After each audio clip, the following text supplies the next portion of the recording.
নমস্কার বন্ধুরা, মুন্নার রান্নাঘরে আপনাদের সকলকে স্বাগত জানাই।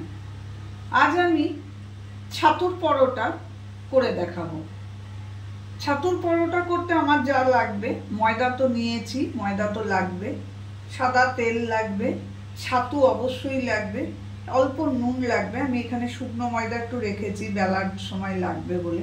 আর যেটা আমি দেবো সেটা হচ্ছে আচার। নুন ঝাল মিষ্টি যে আচার হয়, সেই আচার আমি অল্প করেছি। আপনাদের ঘরে করা আচার থাকলেও নিতে পারেন, আমার নেই বলে আমি কিনে এনেছি। এই নুন ঝাল আচারটা আমি একটু ছাতুর সঙ্গে মিশিয়ে পুরটা তৈরি করব।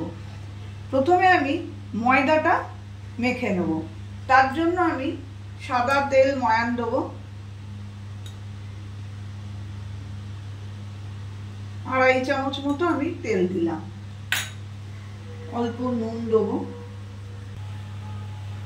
আগে শুকনোতে ভালো করে এটা মেখে নেব।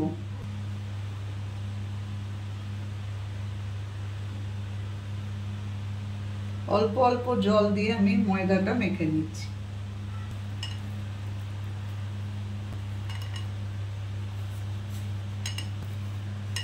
দেখুন বন্ধুরা, আমি সুন্দর করে 2-3 মিনিট ভালো করে এটাকে ময়দাটা মেখে রাখলাম। এবারে আমি যেটা করব, ময়দাটা আমি সরিয়ে রাখবো, ভেতরে যে ছাতুর পুরটা দেবো সেটাকে আমি একটু রেডি করে নেব। অল্প ছাতুটার মধ্যে আমি অল্প নুন নিয়েছি। আমি অল্প 4টে হয়তো পরোটা করব, তার জন্য আমি অল্প করে ছাতু নিয়েছি। আপনারা আপনাদের পরিমাণ মতো ছাতুটা নেবেন, ছাতুটা একটু বেশি নেবেন। যত পুরটা বেশি হবে তত খেতে ভালো লাগবে। সাধারণত ছাতুর মধ্যে একটু আমরা সর্ষের তেল দিয়ে রাখি, দিয়ে তারপরে পুরটা তৈরি করি, সেটাও হয়। কিন্তু আমার পদ্ধতি অনুসারে একবার আপনারা পরোটাটা করে দেখবেন, এর টেস্টটা না 4 গুণ বেড়ে যায়। কিছুই না, আমি এই আচারের যে তেলটা সেটা দেবো। আম দেওয়ার দরকার নেই, বা কোনো আচারের কোনো ইয়ে দেওয়ার দরকার নেই। যে মশলাটা আছে আর যেটা সর্ষের তেল যেটুকু আছে, আমি অল্প এই চামচের হয়তো 1.5 চামচ মতো আমি সেটা দিলাম। দিয়ে আমি এটা শুকনোতেই এইভাবে মিশিয়ে নেব। আমি এইভাবে ছাতুর পরোটা করে থাকি, ভীষণ ভালো হয়। আপনারাও করবেন, একটা অদ্ভুত গন্ধ হয়, আর খেতেও অন্যান্য ছাতুর পরোটা যেমন হয় তার থেকে অনেক ভালো হয়। এতে ঝাল, নুন, মিষ্টি, তেল সবেরই একটা ফ্লেভার আসে। এবারে আমি যেটা করবো, এই দেখুন ভালো করে মিশিয়ে নিয়েছি। তারপর দেওয়ার সময় আমি হাতে করে একটু দেখে নেব। এটা সরিয়ে রাখলাম। এবারে আমি ময়দাটার থেকে লেচি কেটে নিচ্ছি। মোটামুটি আমি 4টে লেচি কেটে নিলাম। এবারে আমি লেচিগুলোর মধ্যে পুর ভরবো। এইভাবে আমি খোলটাকে করে নিলাম। নিয়ে যেটা করব, প্রথমে একটুখানি শুকনো ময়দা দেবো। যদিও এটা শুকনো, আবার এটা আপনারা একটু জল দিয়ে নরম করেও করতে পারেন। আমি শুকনো পুরটা দিই, তাতে বেলতে খুব সুবিধা হয় আর খেতে তো ভালো হয়। ভরে ভরে একদম ছাতু দেবো,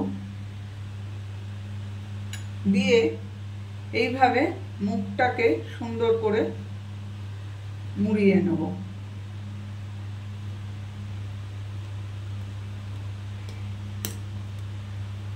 মুখটাকে একদম লক করে দেবো। নিয়ে এইভাবে, এটা যেহেতু শুকনো দিচ্ছি তাই কোনো অসুবিধা হবে না, বেরিয়ে গেলেও কোনো অসুবিধা হবে না, বেলার সময় ঠিক হয়ে যাবে। এইভাবে আমি বাকি লেচিগুলোকেও করে নেব।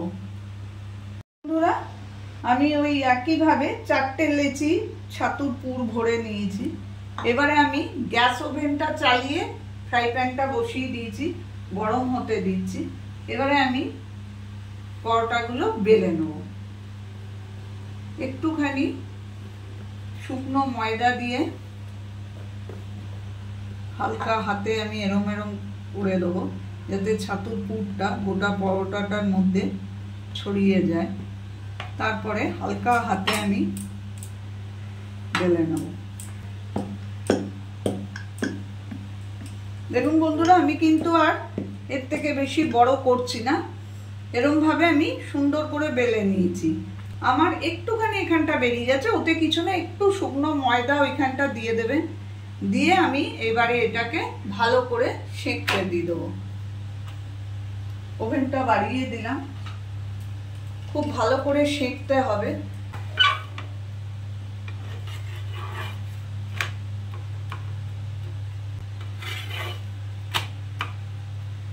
খুব ভালো করে দুপিটাকে সেঁকে নেব, তারপরে আঁচটা কমিয়ে দিয়ে আমি ভেজে নেব।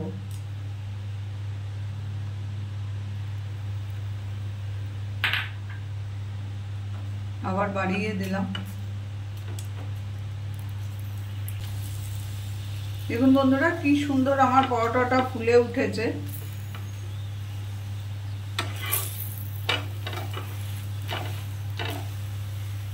দুদিক এইভাবে লাল করে বেশ মচমচে করে কড়কড়ে করে ভেজে নিতে হবে। দেখুন বন্ধুরা, আমার কিন্তু পরোটাটা ভাজা হয়ে গেল। আমি এইভাবে আর যে 3টে পরোটা আছে সেগুলো একইভাবে আমি সুন্দর করে ভেজে নিচ্ছি। দেখুন বন্ধুরা, ওই একই উপায়ে আমি প্রত্যেকটা পরোটা সুন্দর করে ভেজে নিয়েছি। এবারে আমি একটু ছিঁড়ে দেখাচ্ছি, গরম আছে।